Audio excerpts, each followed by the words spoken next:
What's a green flag you instantly notice in people? Noticing when someone has been interrupted or talked over, and intentionally giving them the space to speak.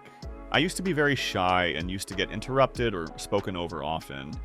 I've always held the people that loop back to me with such high regard, and immediately developed crushes on some of them. I was also the shy, interrupted one.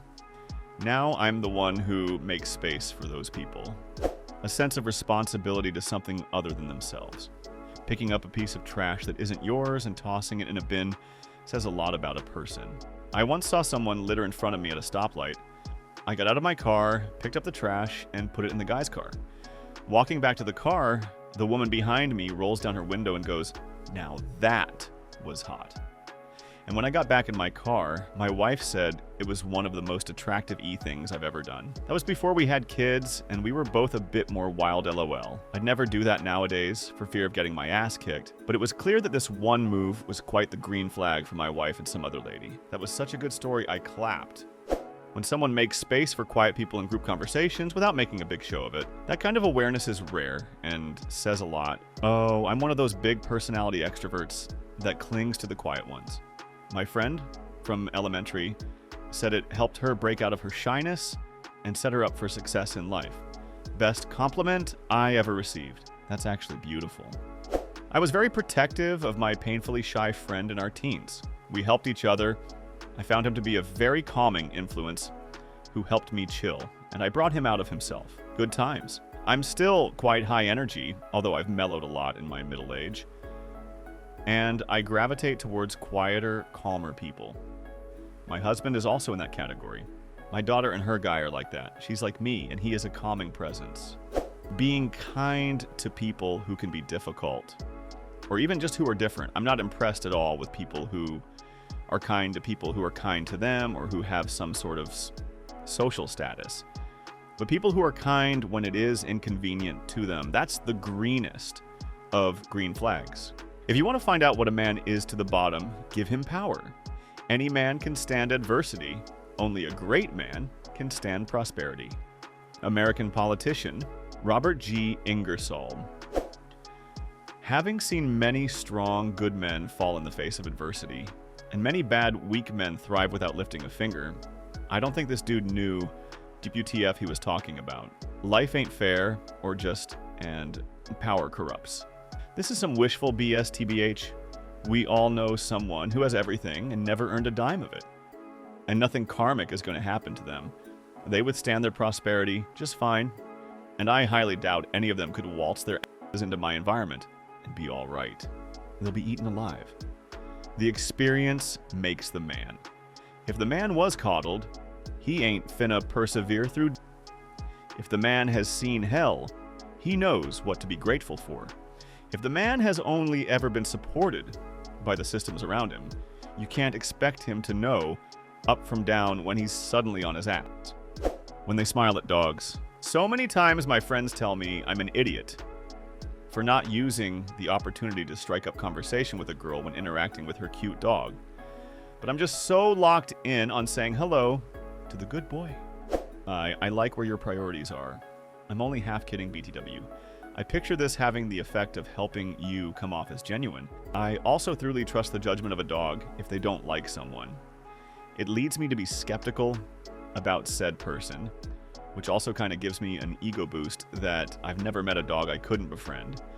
The hardest breed to interact with by far, in my experience, is a mini Chihuahua.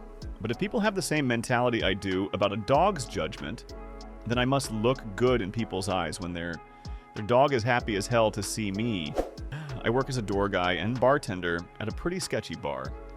Spend a lot of time looming quietly by the entry with my professional don't mess about face on. But we keep dog bowls, a few kinds of dog treats, and whipped cream just inside the door. And Manny's the local who's been walking their dog and heard my raspy voice squeal. "Doggy! Can I pet him? We got treats. Can I give him a treat?" It's always funny the way people's faces change, from wary to amused. OMG, my doggo would be so excited about whipped cream. A genuine smile and a warm welcome. especially if you're just meeting them for the first time. As someone who is quite nervous to be her authentic self in front of most people, this type of greeting is a guarantee that I am safe to be myself around this person and they won't judge me. A love of Tetris. I thought this said a love of tariffs. Kindness to service workers and waitstaff. Yup, this shows real kindness. They take accountability and apologize sincerely when wrong. Sue, most Canadians are green flags. Okay, I'll take that. Most of the apologies are just an exit out of the conversation and to break the awkward silence. Awkward standoff with carts at the grocery store. Just go first and say, sorry about that. Let me just sneak on by you. Lul. I was trying to back out of a parking spot, and this lady was driving her shopping cart by me. We had a good 30 seconds of confusion trying to let the other person go first. That takes guts, humility, and personal maturity.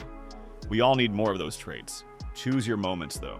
I strive for this behavior and appreciate others who do it, but I found that others don't always value it as a positive trait. I have a coworker who can not take responsibility for anything.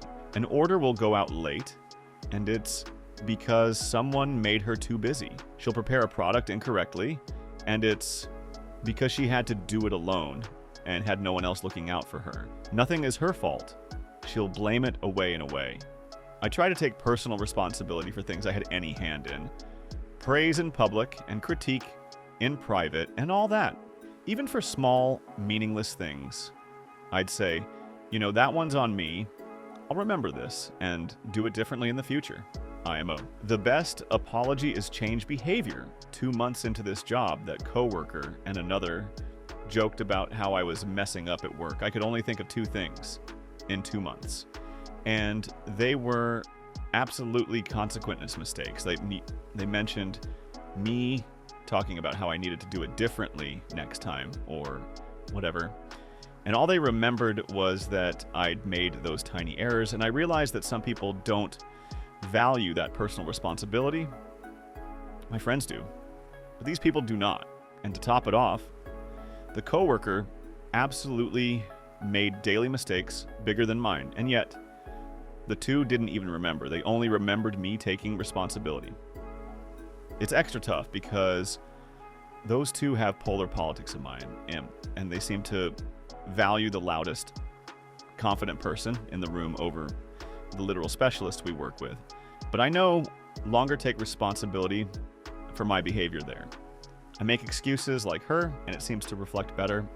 Kindness. Especially to servers and workers, I appreciate that so much. Yes, treating staff badly is an instant turnoff for me. This was what made my wife first come to love my mom. My dad is the type that talks over and interrupts everyone. He doesn't really mean it and isn't aware of it until we tell him. He just happens to talk loud and doesn't have the emotional intelligence to meter his speech in volume or to wait his damn turn. My mom and I are pretty quiet and would often get bulldozed in family conversations by him and my sister. When my wife joined the family, she got the same treatment. Since my mom knew how it felt, she would always intentionally make sure that my wife was being heard and call out my dad anytime he interrupted her. Made her feel like we actually cared. That's a big deal, and I'm so glad to hear it. Major props to your mom. When people recognize even tiny bugs as individuals that deserve respect and care, I'll help worms cross the street after rain sometimes. And I always get a bit embarrassed when people catch me, so this makes me feel better. I like to save sidewalk worms after it rains. Me too. I like to guide them back into their little tunnels. Don't know the true definition of green flag. Everyone has their flaws. But the thing mostly attracts me that if they're honest with what they feel, and if they speak that way too, admitting when they're wrong. Takes a good person to be able to do that. Empathy plus courage to do this. Their laugh. You can tell a lot about how someone laughs. Forgot her name, but this reminds me of a comedian with a witch laugh. Oof. What green flag do you notice in people? Discuss and share in the comments.